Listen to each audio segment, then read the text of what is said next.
66 23 44 22. Abbiamo sentito prima alcuni spezzoni, l'audio non era di eccelsa qualità, ma è un recupero di un servizio molto datato dalle teche della RAI.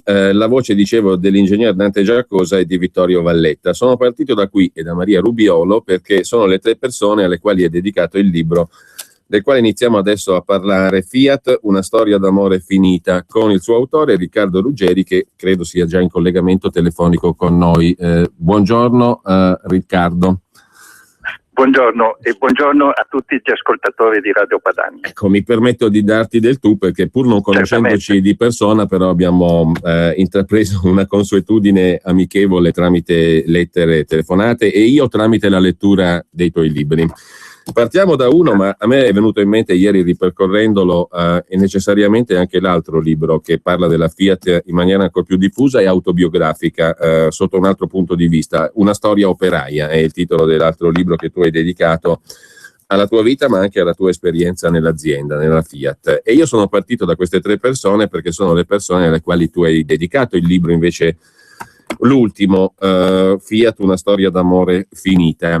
Sono voci del passato. Dicevo prima che questo libro però non è affatto confinato in una dimensione di passato, perché c'è tutta una parte molto corposa sull'oggi e sulle evoluzioni recenti della Fiat. Però, prima di tutto vorrei chiederti il perché di queste tre dediche, perché ciascuna di queste persone rappresenta qualcosa, anche all'interno della narrazione del libro e nei capitoli del libro. La mamma e il papà, e poi Vittorio Valletta, che è anche protagonista di un episodio che ti riguarda personalmente, quando tu sei ancora entrato come operaio, proveniente da una famiglia torinese di origini operaie, anche lì inevitabilmente dovrei fare ricorso al libro precedente, perché tu racconti molto bene qual è stata l'inizio della tua vita e l'entrata in Fiat come operaio. Però lascio a te la parola perché altrimenti mi metterei a parlare per troppo tempo io, Riccardo. Ma guarda, allora il libro c'è nella quarta di copertina si usa sempre fare una sintesi estrema del libro. La sintesi estrema del libro l'ho fatta appunto nella quarta di copertina scrivendo 115 anni lei, la Fiat ha compiuto da poco 115 anni, 80 lui, io li compierò la prossima settimana, si sono amati per 80 anni, lei abbandona l'Italia, cambia nome, non più Fiat, ma FCA, si lasciano, lui racconta la loro storia. Ecco, il libro è questo.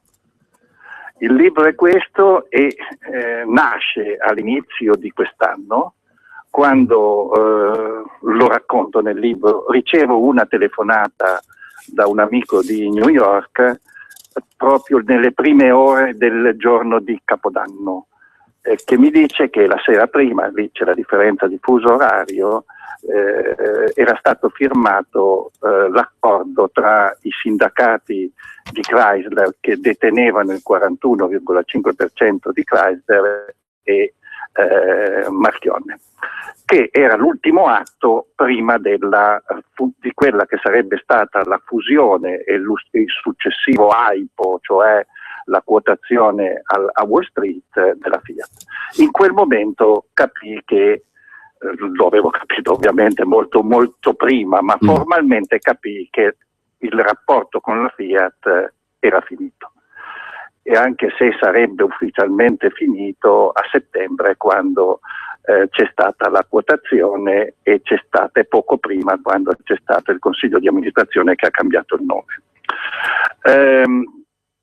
Scrivere un libro, la mia idea era non scrivere la storia della Fiat, che lo scriveranno altri quando sarà il momento.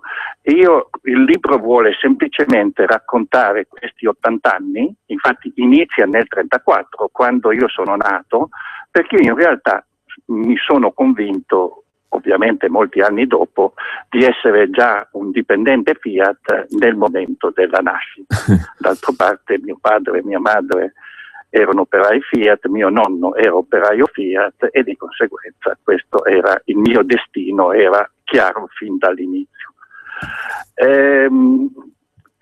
Che cosa ci sono in questi 40 capitoli? In questi 40 capitoli ci sono una serie di avvenimenti che io chiamo avvenimenti atmosferici, perché si passa dal sole pieno, dal sole attenuato, dalla pioggia, dalla grandine, dalla neve, la nebbia e tutto il resto, che sono in fondo una serie di piccoli episodi che riguardano la Fiat e riguardano me.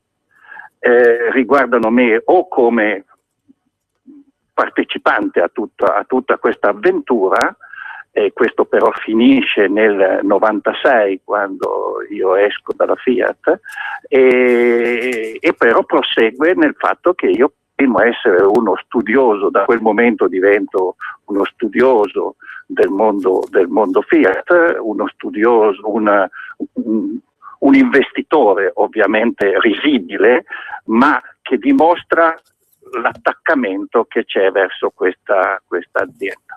Scrivere un libro d'amore è una cosa rivolta a un'azienda, è una cosa un po' strana. Ecco perché c'è questo... Adesso mi taccio, dimmi tu. No, c'è questo aspetto sentimentale, infatti te lo volevo chiedere, in che senso tu parli di storia d'amore? Perché poi sei stato anche, entrando da operaio, ma sei stato anche un manager, protagonista tra l'altro di un'avventura manageriale che ha precorso i tempi per certi versi, e anzi mi sembra che lo abbia detto proprio Umberto Agnelli, tu lo ricordi nel libro, sei stato licenziato per eccesso di successo per quella operazione che è il caso New Holland, no? Cioè la fusione tra le attività agricole e macchine agricole di Ford e Fiat e la quotazione in borsa antesignana a Wall Street.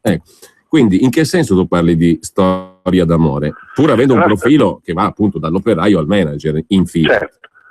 Allora, questo è l'aspetto più interessante perché me ne sono accorto ovviamente scrivendo, che normalmente quando noi parliamo di ipotizziamo una storia d'amore verso altre persone, e così è nella realtà, perché fino all'uscita di Valletta e automaticamente all'uscita di Dante Giacosa e della signorina Rubiolo, il mio affetto verso la Fiat è verso queste tre persone che la rappresentano in modo compiuto, nel senso che la signorina Rubiolo rappresenta il futuro, cioè oggi il futuro della comunicazione. Lei era la capa della comunicazione, anzi dell'ufficio stampa e propaganda si chiamava allora, no? La Tota Maria. Questa cosa è tuttora propaganda, solo che abbiamo così il pudore di non chiamarla tale, noi la chiamiamo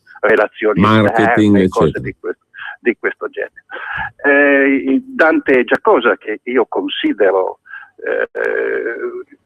l'autentico Steve Jobs del mondo dell'automobile, cioè un uomo che a 26 anni inventa l'Attopolino e 20 anni dopo inventa la nuova 500, che è tuttora un'automobile di successo, al punto che addirittura oggi non è più neanche, è diventato un marchio, no? È diventata un logo, cioè è andata oltre l'immagine di un'automobile. Infatti si dice nuova 500, non più Fiat. Curiosamente, Riccardo, prima, non so se sei fatto in tempo a sentirlo, avevamo mandato un servizio dove una TV, tra le poche cose che sono riuscito a recuperare in video di Dante Giacosa, un servizio di una TV giapponese, non a caso, che si interessava dell'attività di Giacosa come progettista, e dove lui raccontava che il calco in modello, anzi in gesso della 600 in quel caso, andava a ripassarlo con la grattugia, diceva lui, quella per grattare il formaggio.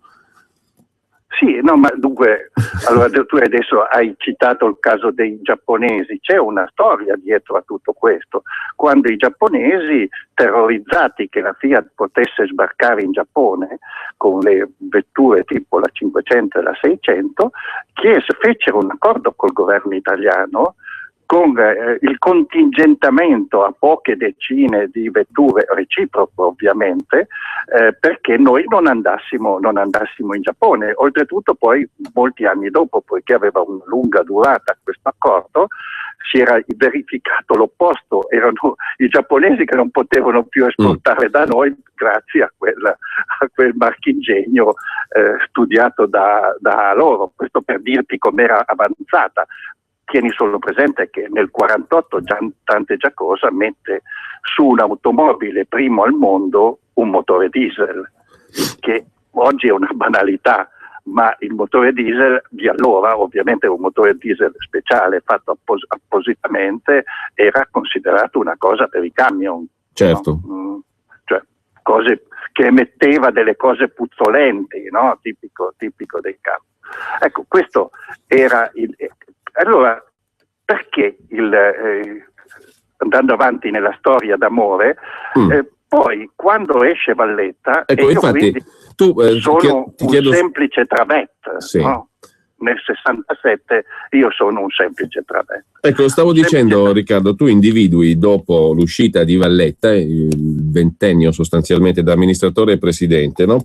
Nel 66, se non sbaglio, esce Valletta, sì, giusto? Esce Valletta nel 66. Ecco, dal 67 in avanti tu individui 4 periodi nella storia della Fiat, sì. E li definisci così: quello della scelleratezza fino al 1980, quello della viltà fino al 95, quello della confusione fino al 2004 e quello dell'attesa della fine fra 2004 e 2014. Cioè c'è una cesura radicale con l'uscita di Valletta, tu dici? Beh, questo però prima io chiamo l'altro periodo dal 47 al 66 l'impero. Io sono in fondo un prodotto dell'impero. Non conto niente durante l'impero, ma io sono un prodotto dell'impero. È grazie all'impero che io poi farò carriera, diventerò uno dei membri del comitato direttivo ristrettissimo, 6 persone della Fiat. I giudizi sono giudizi, dovrei dire, secchi ma sereni. Non c'è da parte mia nessuna... No, infatti, scusami se ti interrompo ancora, però tu hai messo al principio del libro una citazione che in realtà non rispecchia il contenuto del libro, perché la citazione da Plauto dice in sostanza che amore è fecondissimo, porta, diciamo così, con sé sia il miele che il fiele. Di fiele ce n'è pochissimo, perché secondo me la tua narrazione è davvero priva di fiele. Di amore ce n'è molto, però ci sono anche giudizi molto, molto chiari, molto netti. Anche questa partizione della storia della Fiat lo è.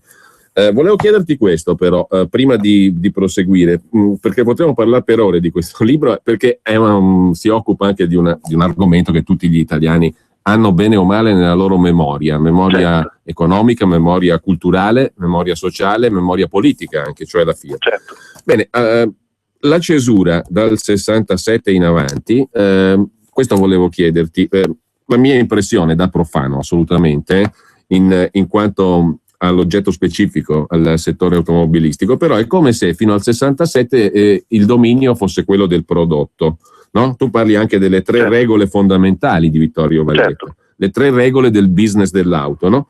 Quindi investire sui prodotti, sulle tecnologie, puntare sul mercato domestico, pur avendo un'ottica globale si direbbe oggi, e avere un management valido. In sostanza è come, non so se la mia impressione è corretta, però è come se tu dicessi dopo il 67 mano a mano il prodotto diventa una cosa che assume meno peso, è meno importante. Sì, dunque il discorso è questo. Il primo periodo lo chiamo della scelleratezza, perché in realtà Valletta lascia una serie di impianti straordinari all'avanguardia, addirittura lascia lo stabilimento di Togliattigrad, no, in Russia, un primo esempio di stabilimento fatto all'estero in joint venture. Lascia enormi quantità di quattrini, io li chiamo sia emersi che sommersi, perché allora non era una cosa negativa il sommerso, perché era previsto, non c'era niente di illegale. Il management che va al potere, l'avvocato e tutti gli uomini di cui si riunì, indubbiamente si trovano evidentemente in una posizione difficile, perché intanto era scoppiato il 68, iniziano gli anni 70, sono anni molto duri gli anni 70, indubbiamente le condizioni esterne sono molto, molto cambiate, però è indubbio che non sappiano, il management che c'è al vertice non sappia gestire la crisi.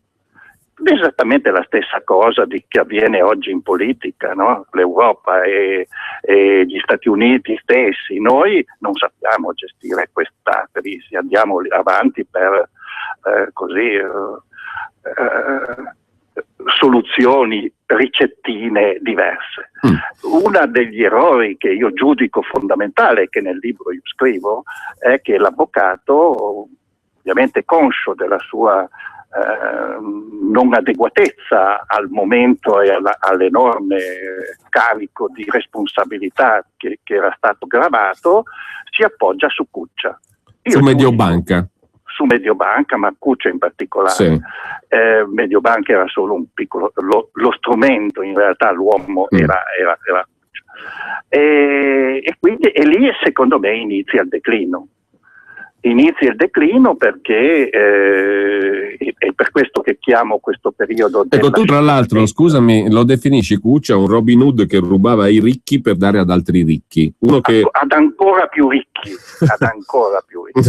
Uno che esercitava il potere su aziende possedute da altri, oltretutto riverito e ben retribuito, scrivi. Sì. Insomma, la finanza. Mai a livello personale, è una persona di onestà assoluta. No, sto parlando proprio di funzioni, di funzioni strutturali, diciamo, no? Certo, ma lui aveva questa convinzione e credo in un altro libro lo scrivo, due cose relative a Cuccia, una che lui considerava la Fiat e l'avvocato Agnelli il Monviso e tutti gli altri delle collinette, tutti gli altri imprenditori italiani, e di conseguenza bisognava puntare tutto sul Monviso. L'altra cosa è questa che io non gli perdono a Cuccia, è quella di aver detto: io mi vanto di non essere mai entrato aver mai visitato e entrato un'officina. E infatti tu dici, con l'arrivo di Agnelli al vertice e la delega a Cuccia inizia per la Fiat il trend di declino, tu scrivi. Di declino, esatto. Libro, no? Inizia il trend di declino, poi c'è indubbiamente un momento forse di speranza che in questo libro non cito, ma che cito nell'altro, Una storia operaia, cioè l'ingresso per 100 giorni di Carlo De Benedetti, che quantomeno portava un know-how inesistente in Fiat, che era il know-how delle ristrutturazioni, a cui io devo molto, perché io imparerò in questi 100 giorni da Carlo De Benedetti come si fanno le ristrutturazioni, e poi sarà il mestiere della mia vita, quindi ma questo è un periodo che dura pochissimo, appunto 100 giorni. 100 giorni. Poi c'è tutto il periodo degli anni '80, dopo il grande scontro della Fiat dei 61, della marcia dei 40.000, dove la Fiat vince, ma in realtà perde, perché vince sul piano sindacale, come era giusto che vincesse, perché erano degli sciagurati, non i sindacati, ma erano sudditi di questa banda di criminali che erano poi le Brigate Rosse e tutto il contorno. Ecco, procedendo. Sì, prego Riccardo. No, io mi taccio, non voglio parlare troppo. Sto procedendo in maniera un po' rapsodica, ma nel libro ci sono tantissimi episodi, e per esempio, a proposito di personalità, io volevo chiederti anche una valutazione che nel libro è espressa in diversi momenti e in diversi episodi circa gli anni '80 e gli anni di Cesare Romiti. Sì. Che anni sono stati quelli per la Fiat? Parallelamente, tra l'altro, sempre in quegli anni lì e dopo, tu esprimi un giudizio molto molto lusinghiero e di apprezzamento sia in termini umani che professionali e manageriali per Umberto Agnelli, che è stata invece una delle personalità più defilate per il pubblico e per noi cittadini nella storia della Fiat, no? Sì, dunque allora torniamo un attimo indietro a Romiti. Sì. Romiti in fondo è stato un luogotenente. Questo è quello che io in un libro precedente non gli perdono, nel senso che Romiti valeva molto di più dell'avvocato Agnelli e molto di più di Cuccia, però lui li riconosceva come superiori a lui.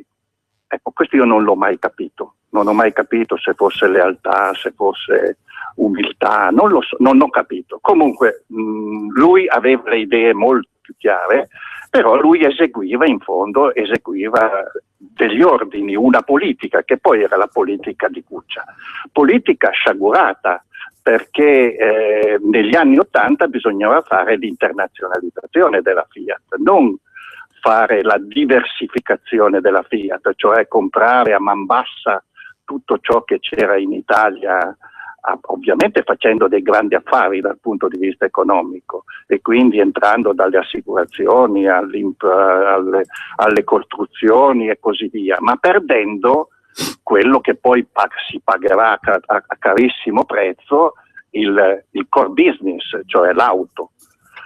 Alla fine degli anni '80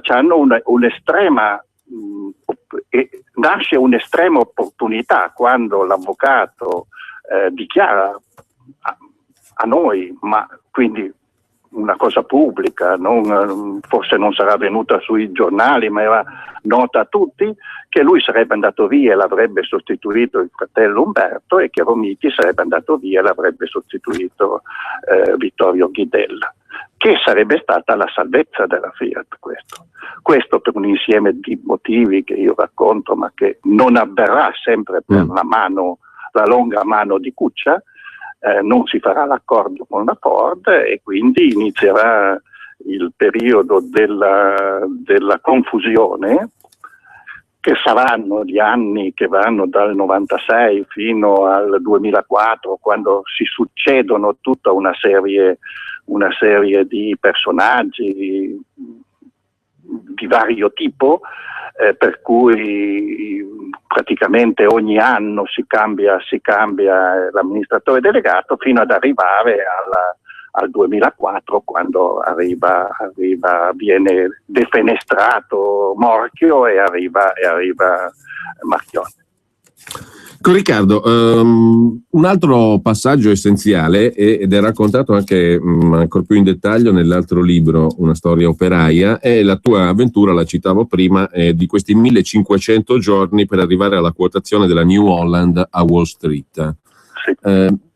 Ci vuoi raccontare che cosa c'è, qual è stato il tuo più grande insegnamento, o quelle cose che hai imparato in questi 1500 giorni, e che cosa c'è di valido ancora oggi in quell'esperienza lì, fino alla sua conclusione, alla tua espulsione, tra virgolette, per eccesso di successo, come tu racconti? Perché sembrava un'impresa disperata e impossibile, quella di risanare il settore delle macchine agricole, oltretutto congiuntamente con Ford. Dunque, lì ho l'opportunità, io sono un sostenitore della crisi. Sono un sostenitore della crisi perché io nella crisi ci vivo, ci sono sempre vissuto, e quindi oggi personalmente, tu che mi leggi ogni giorno su Italia Oggi, vedi che io mi trovo a mio agio, no? È il mio brodo di cultura questo, perché credo che la crisi sia anche una cosa positiva. Se noi la viviamo, noi sbagliamo a vivere la crisi come la stiamo vivendo, in attesa di questa crescita che sappiamo benissimo che non c'è e che non avverrà, perché devono verificarsi ben altri motivi. E invece è un'opportunità. La crisi non può esserci, non ci si può difendere dalla crisi, ma la si deve cavalcare. Chi sa cavalcare la crisi ha dei grandi benefici, perché la crisi è democratica in fondo. La meritocrazia viene riconosciuta e il popolo, le persone, i dipendenti dell'azienda si uniscono di fronte a questa grande sfida, soffrono ma hanno un obiettivo, sanno che se fanno determinate cose vinceranno. Questo è quello che è l'aspetto positivo. Ecco, New Holland è nata su questa impresa, un'impresa che tutti avevano dichiarato impossibile, quindi il tema era: facciamogli fare un tentativo a questo strano individuo e poi dopo portiamo i libri in tribunale. Questa era sostanzialmente la storia. E qui nasce il fatto che io mi comporto, anziché da manager, mi comporto da padrone.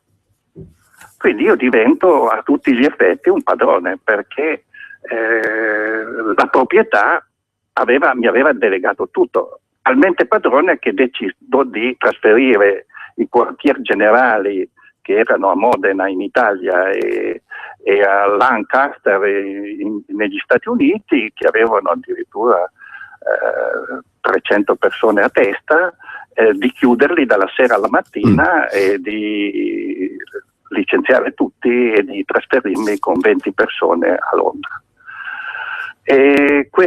Quindi c'è la possibilità di fare, io ho la possibilità di applicare una teoria organizzativa che quasi nessuno aveva mai applicato, perché è talmente rischiosa che è difficile applicarla. Nel caso mio il rischio era zero, nel senso che peggio del fallimento non poteva esserci, che si chiama controintuizione. La controintuizione è un piccolo capitolo della sociologia, della scienza dell'organizzazione, che dice fare delle cose che normalmente è illogico fare. No? Che vanno contro. Ad esempio chiudere i 2 quartier generali, tanto per darti un'idea, io ho dimezzato il personale complessivo di oltre 30.000 persone, eppure nell'arco di pochi anni abbiamo raddoppiato il fatturato, certo, senza avere poi sostanzialmente grandi problemi sindacali, ma il problema è che io avevo mandato via l'80-90% dei dirigenti, il 50-60% dei funzionari, ma appena il 30% degli operai. E quindi problemi sindacali non ne ho avuti, no? Perché ecco, questo è stato un'avventura straordinaria che secondo me è finita giustamente. Io all'inizio per 20 giorni, un mese ci sono rimasto male da questo licenziamento, anche se questa motivazione che mi aveva dato Umberto Agnelli era di grandissima soddisfazione, perché essere licenziati per eccesso di successo è il massimo sogno di qualsiasi amministratore delegato, credo, no? E invece secondo me avevano ragione loro, perché era finita un'epoca e questo personaggio era un personaggio ingombrante, e io infatti da allora non ho mai più fatto l'amministratore delegato, perché lo ritenevo sbagliato e volevo iniziare una nuova vita che ho avuto facendo tanti mestieri, addirittura il giornalista a Italia Oggi, cosa ecco, che non Riccardo, avevo mai immaginato. Questo apriamo poi un altro capitolo, se tu hai tempo e se non te ne porto via troppo. Volentieri. Ma a proposito di crisi, mi viene da aprire una parentesi, perché tu ci hai parlato della crisi sotto il profilo del manager, anche dell'operaio, se vogliamo, in un'ottica aziendale, diciamo così. Sì. A livello paese, proprio oggi, su Italia Oggi, Tino Oldani ci racconta, ed è uno dei pochi a farlo perché non se ne parla più, della Grecia. La Grecia è stata sottoposta ancora di recente a un'altra tornata di ricette nel nome della cosiddetta austerità, no? Sì. Si è scoperto che ci sono buchi di bilancio nonostante i 240 miliardi di cosiddetti aiuti, che sono poi aiuti ai creditori, sostanzialmente alle banche. Si è aperta un'altra linea di credito di 11 miliardi sempre in favore degli istituti bancari. I cittadini greci stanno sempre peggio, la disoccupazione aumenta, il PIL è in drastica caduta, però è cresciuto il numero dei ricchi, dei milionari, ci scrive su Italia Oggi Tino Oldani. Mi dà l'idea che questa crisi qui sia qualcosa di diverso da quella che ci hai raccontato tu con il caso New Holland, perché quando abbiamo governanti o comunque istituzioni che vanno anche al di là dei governi nazionali, ma che di fatto governano le sorti dei paesi, mi pare che da questa crisi i greci difficilmente possano presumere qualcosa di buono, visto che sono anni che peggiorano costantemente. Paradosso, aumentano anche però i detentori delle ricchezze finanziarie, chiamiamoli ricchi per comodità, il capitale, insomma, di natura finanziario-bancaria. Quelli che privilegiano di questo sistema accrescono le loro fortune e l'economia va male e i cittadini stanno male. Abbiamo la pubblicità però, adesso non so per quanto tempo.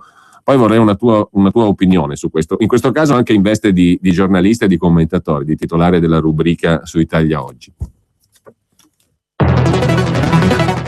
Vuoi trovare tubi per aria, per acqua, per olio, per alimenti, per sabbia, per vapore, per acido?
02 66 23 44 22. E rieccoci allora in onda con noi Riccardo Ruggeri. Stiamo partendo anzi dal suo libro Fiat, una storia d'amore finita, e voglio ricordare anche l'altro, una storia operaia. Però stavamo parlando prima, Riccardo, di crisi. C'è crisi e crisi, mi viene da dire, no? C'è la crisi che è un'opportunità, come dicevi giustamente tu prima, e magari a volte riesce ad esserlo anche in contesti aziendali, forse non sempre, ma tu ci hai raccontato un caso in cui è avvenuto e di cui sei stato protagonista, il caso New Holland. E poi c'è invece quell'altro tipo di crisi nella quale ormai ci dibattiamo da anni e nella quale ci sono anche persone che stanno sopportando delle ricette economico-sociali molto dure. Ho fatto il caso della Grecia, dove peraltro, paradosso, fluiscono miliardi a centinaia, 240 miliardi più 11 più chissà quanti altri piani di aiuto e di salvataggio, però la popolazione sta sempre peggio e i ricchi diventano sempre più ricchi. E non lo dico in termini classisti, ma in questo caso qua diciamo i profittatori di regime, che non sono solo nelle banche e nella finanza, ma insomma quel settore lì sicuramente non è andato male. Ci sono comunque persone che si arricchiscono sempre più e la popolazione comune che sta sempre peggio. Allora, che crisi è questa? Un po' diversa da quella che ci raccontavi tu. Certo, no, un po' diversa, ma nella realtà le crisi sono sempre tutte uguali, solo che sono di due tipologie. Sono delle crisi sia nelle aziende sia negli stati, sono delle crisi a bassa intensità e quindi siamo stati abituati tutti ad avere crisi a bassa intensità, duravano 2 anni, poi per 5-6 anni c'era sviluppo, poi di nuovo c'era una crisi di assestamento, però il trend era positivo. Questa crisi, e pochi l'hanno prevista, non l'ha prevista che sia che avvenisse perché era praticamente impossibile, ma pochi hanno capito che questa era una crisi profonda. Te citi il mio libro che è uscito proprio il primo, una storia operaia, e c'è la terza parte del libro è dedicata proprio alla crisi, si chiama La Grande Crisi. Io personalmente avevo capito, non avevo nessun dubbio che questa sarebbe stata una crisi che, e lo scrivo anche, che durava 10-20 anni, ma non perché io sia un esperto di economia.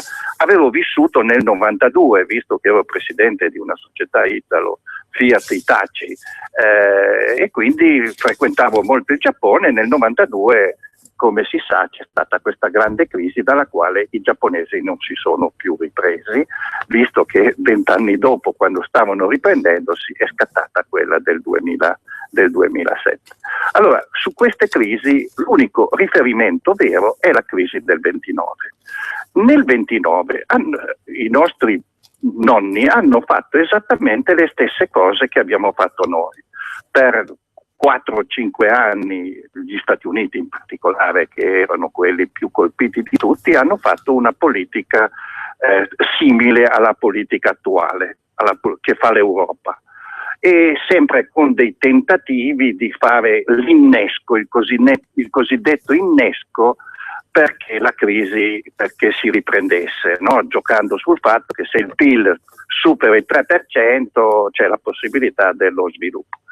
In realtà non ci sono riusciti fino al 1934, in cui hanno preso atto che era impossibile. Allora hanno cambiato cavallo, hanno cambiato presidente, è arrivato Roosevelt, hanno cambiato modello, quindi dal modello classico sono passati al modello neo-keynesiano, e quindi grandi investimenti pubblici, quello che si dice oggi, quello che scrive Krugman, quello che scrive Piketty, no? Tutti questi personaggi, i cosiddetti liberal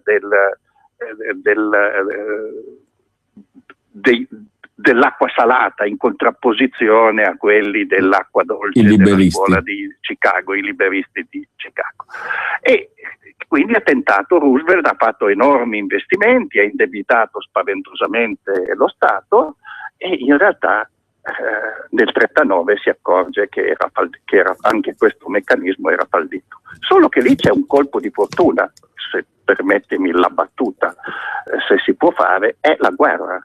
E la guerra ci c'ha il grande beneficio di fare sacrifici mostruosi a tutti, addirittura sacrifici della vita, no? Certo. E per cui tutto si semplifica enormemente e, come sempre è successo, più la guerra è devastante e più per quelli che sopravvivono il futuro è pieno di opportunità, pieno di sogni. Io sono uno di quelli che ha patito la guerra, addirittura da bambino sono stato ferito in un bombardamento, però ho vissuto un'infanzia, un'adolescenza, una vita meravigliosa, grazie al fatto che c'era tutto da fare.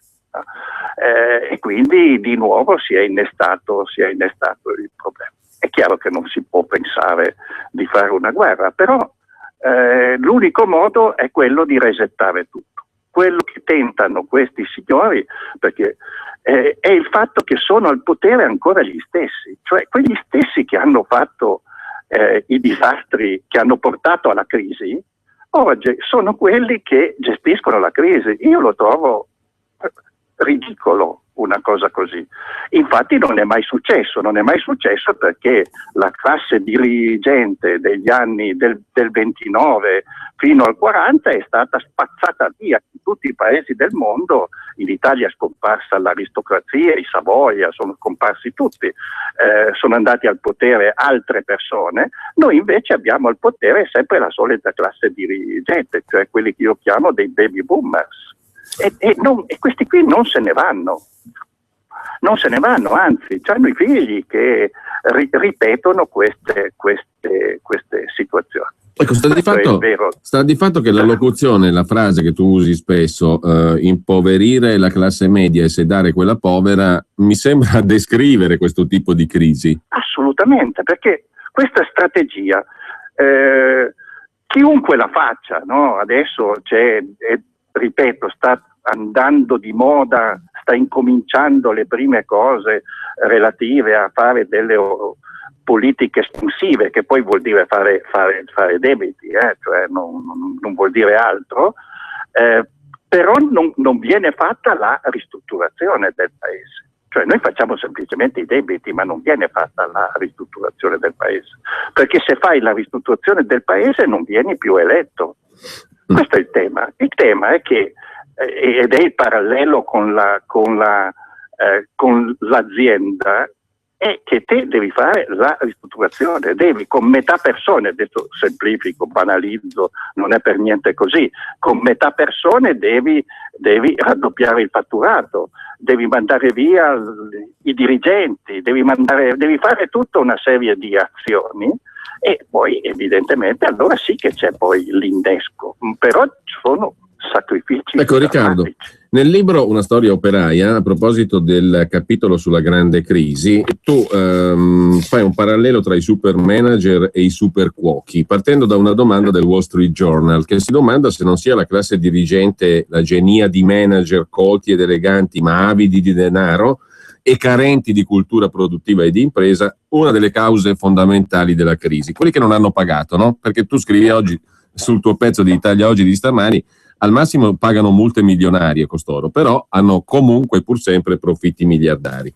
Ecco, questi super manager, super cuochi e più in generale queste elite hanno una finalità. L'elite ha una finalità che è quella di far pagare il conto ai più deboli della catena sociale di ogni singolo paese, tu scrivi nel libro Una storia operaia, che insomma ci ricollega un po' a quella che è la ricetta invalsa in questi anni. Il caso massimo è la Grecia e tra l'altro dopo un breve periodo di fortuna tra virgolette giornalistica non se ne parla più del caso greco. Certo. Si comincia a dire che quest'anno, abbiamo già letto sui giornali, i segnali che possiamo cogliere come lettori e cittadini, quest'anno prossimo sarà un anno critico. Forse arriva la tempesta perfetta, forse ci ritroviamo in quella condizione a un passo dal baratro come ci fu detto che ci trovavamo nel novembre 2011. Insomma, io non voglio essere pessimista, però mi pare di capire che la ricetta non cambia, che la strada greca non è che sia una strada che è valsa solo per la Grecia e che non è scongiurato il pericolo che il far pagare il conto alle classi più deboli arrivi anche per noi. Ecco, vedi, però il tema è che ci sono 3 numeri. Ho scoperto da poco, io li cito da molto tempo, ma ho scoperto da poco che la signora Merkel ha un fogliettino, ho letto almeno, ha un fogliettino con questi 3 numeri che tiene nella borsetta. Mi ricorda la signora Thatcher, che è famosa per la borsetta. Allora, questi 3 numeri sono 7, 25, 50. Noi del 28 paesi dell'Europa allargata siamo il 7% della popolazione mondiale e abbiamo adottato una serie di politiche, di valori o di svalori, non so, che prevedono che noi non aumentiamo e che importiamo immigrazione, che in fondo sono gli unici che poi, messi in un meccanismo come il nostro, sono gli unici poi che pagano le pensioni a quelli che lavorano, visto che sono sempre meno quelli che lavorano autoctoni, no? E quindi questa è una scelta e che questo numero è destinato a diminuire. Questo 7% della popolazione mondiale produce però il 25% del PIL. E se facciamo una parentesi nel PIL tra PIL ricco, PIL medio e PIL povero, diciamo, e indubbiamente noi siamo nel versante ricco, ma questo numero tenderà a diminuire rapidamente. Cioè io quando leggo che la Cina ha 50 milioni di ingegneri, sai, noi possiamo fare tutte le cose di questo mondo, i nostri ricercatori saranno intelligentissimi, bravissimi, ma la ricerca oggi è fatta di squadre, di grandi squadre, non è fatta di Guglielmo Marconi, ecco. Il terzo dato è quello che il 50. è il più vero di tutti. Noi consumiamo il 50% del welfare mondiale. Allora, o ne prendiamo atto di questa cosa qui e ci cominciamo ad adeguare, altrimenti che cosa fanno questi che ci governano, queste elite di cui parlo io?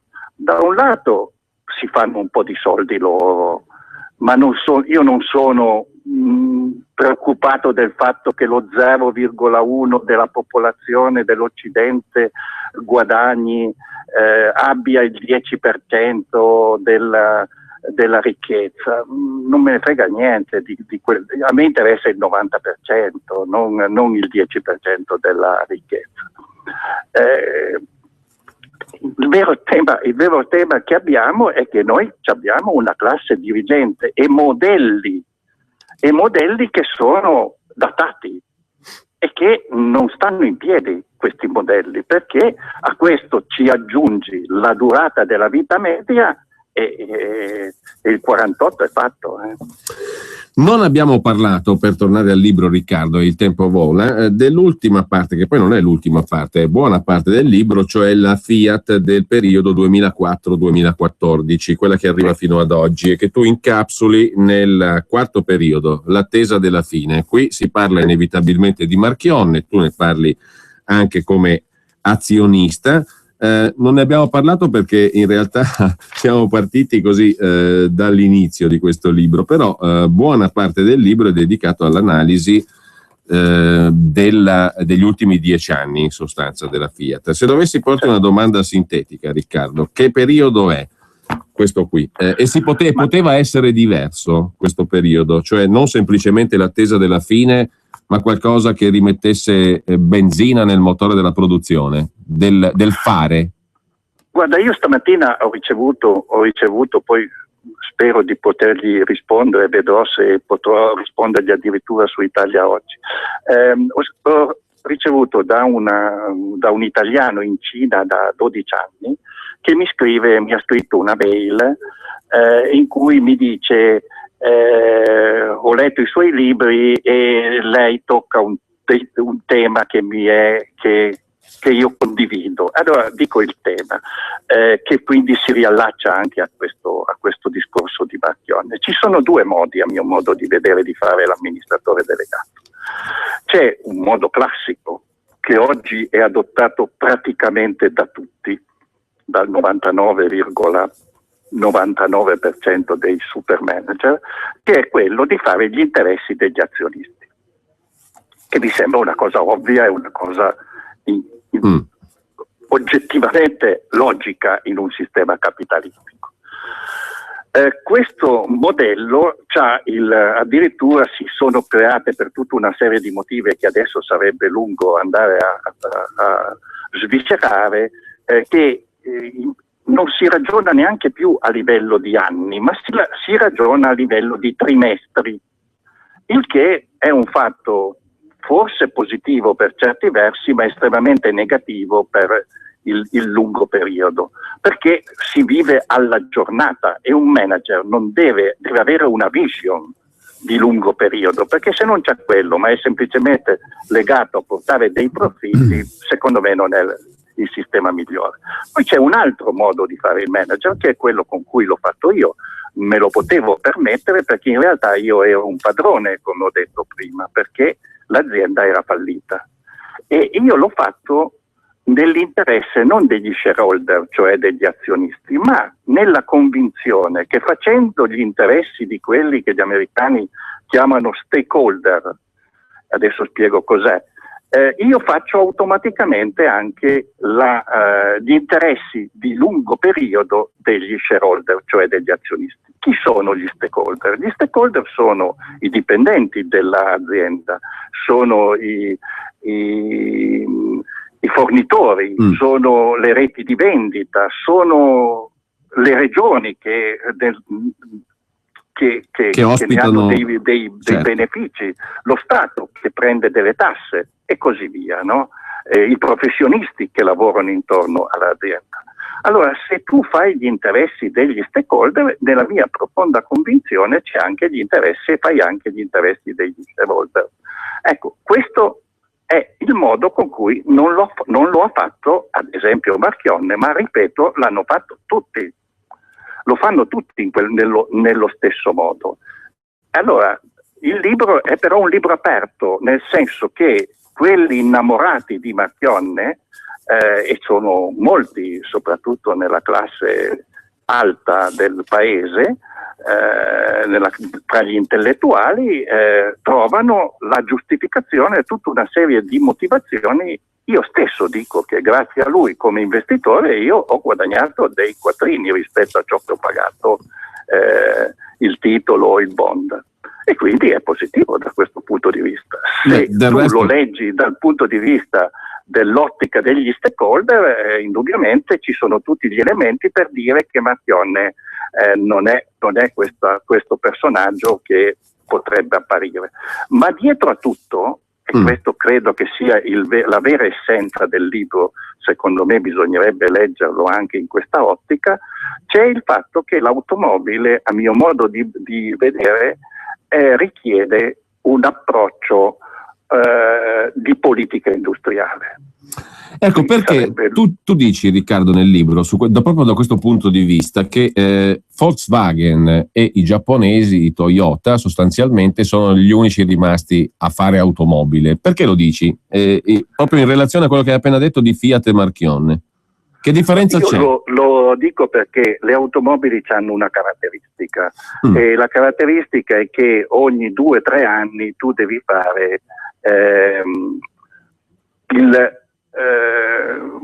un investimento più o meno importante per il rinnovo non dei modelli, ma il rinnovo del prodotto. Quindi l'automobile è ad alti investimenti, te devi investire molto per poi dal prodotto ricavare poi, e quindi sei molto esposto finanziariamente. Se tu salti ognuno di questi passaggi per ogni modello, faccio per dire, costa 1 miliardo di euro l'investimento, se te salti uno dei cosiddetti cicli di rinnovo, è chiaro che te c'hai dei risultati straordinari, no? Infatti molti si chiedevano: ma come fa la Fiat di Marchionne a continuare a fare soldi in Italia e in Europa senza nuovi modelli, oppure cose modeste di nuovi modelli, eppure guadagnare, avere molti in cassa integrazione eppure guadagnare? Era perché era il rientro di quei capitali investiti, e a fronte di questo c'era la perdita della quota di mercato, ovviamente, no? Ecco, quindi questo è il modo per cui gli unici due che sono al vertice mondiale dell'automobile non hanno mai saltato un ciclo di rinnovo: Volkswagen e Toyota. C'è un capitolo, Riccardo, che mi ha molto colpito, ed è il capitolo del libro in cui tu parli di un manager, un Chief Executive Officer di nome Tommy, che pratica una strategia che tu definisci omeopatica, uno che cambia azienda ogni 3 o 4 anni e che ha una capacità, diciamo così, di imporsi puntando tutto sulla comunicazione. Non tanto sulla sostanza delle cose, come hai appena finito di raccontare a proposito del processo produttivo, quanto piuttosto sulla straordinaria capacità appunto di raccontare. A me sono venute in mente tante persone leggendo il ritratto di questo Tommy, e tu citi... Era proprio quello che volevo. Tu citi anche Mourinho, per esempio, no? A me è venuto in mente Renzi, ma anche Berlusconi, o Sarkozy e via dicendo, no? Cioè mi sono venute in mente tanti, ed è un capitolo che descrive benissimo, secondo me, anche l'attualità della comunicazione politica, aziendale, istituzionale, quella che leggiamo poi mano a mano ogni giorno sui giornali, vediamo nelle TV o su internet.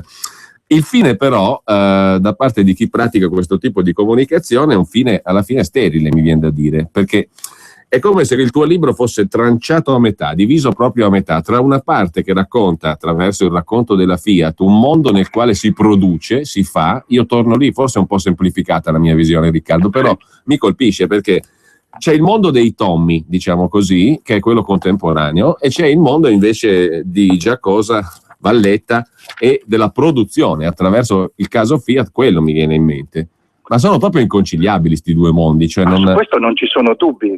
No, ma scusa, noi abbiamo scelto questo. Cioè, quando io ho un amico che recentemente mi ha telefonato per dirmi che aveva fatto una certa scelta per sua figlia per studiare. Noi cosa facciamo? Noi mandiamo i nostri figli, io lo scrivo spesso, nell'università più prestigiosa che abbiamo nel paese, Bocconi o il Politecnico di Torino, di Milano, questo si laurea a pieni voti, lo mandiamo a fare il master in una delle 5 grandi organizzazioni, 4 negli Stati Uniti e una in Inghilterra.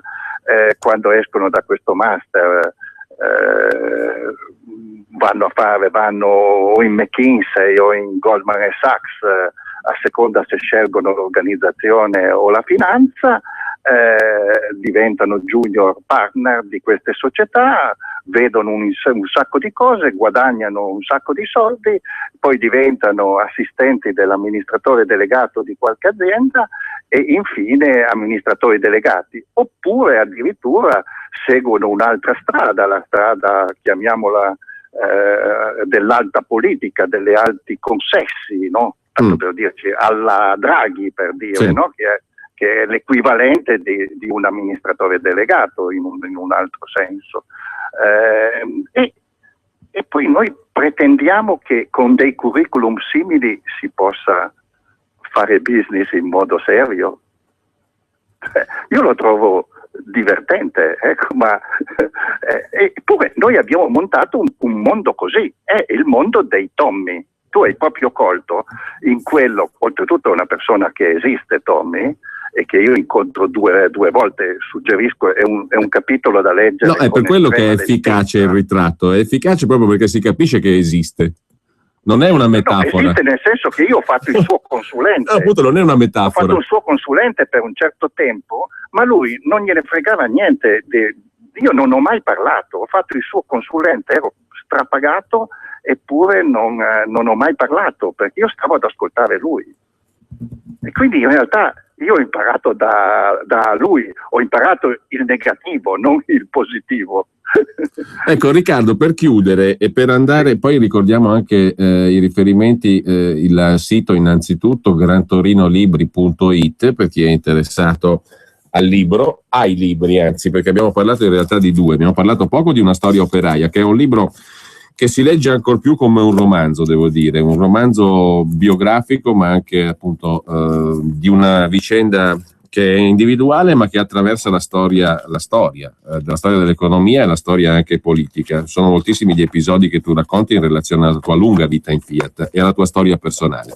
Chi fosse interessato appunto al libro Una storia operaia e al libro di cui abbiamo parlato oggi, Fiat, una storia d'amore finita, poi può consultare innanzitutto il sito grantorinolibri.it e poi diamo anche il numero di telefono. Però per chiudere la nostra conversazione, Riccardo, vorrei solo dire che quest'ultimo libro si trova in tutte le librerie, è distribuito in tutte le librerie, ma chi lo vuole lo trova su Amazon. Sì, infatti l'ho trovato anche su internet. Nella doppia versione, sia cartacea sia ebook, e chi vuole fare ancora di più lo trova in inglese, perché è anche scritto in inglese, sempre su Amazon. Infatti l'ho recuperato facilmente anche su internet, oltre che nelle librerie, per esempio parlo di Milano, alla Eupli innanzitutto.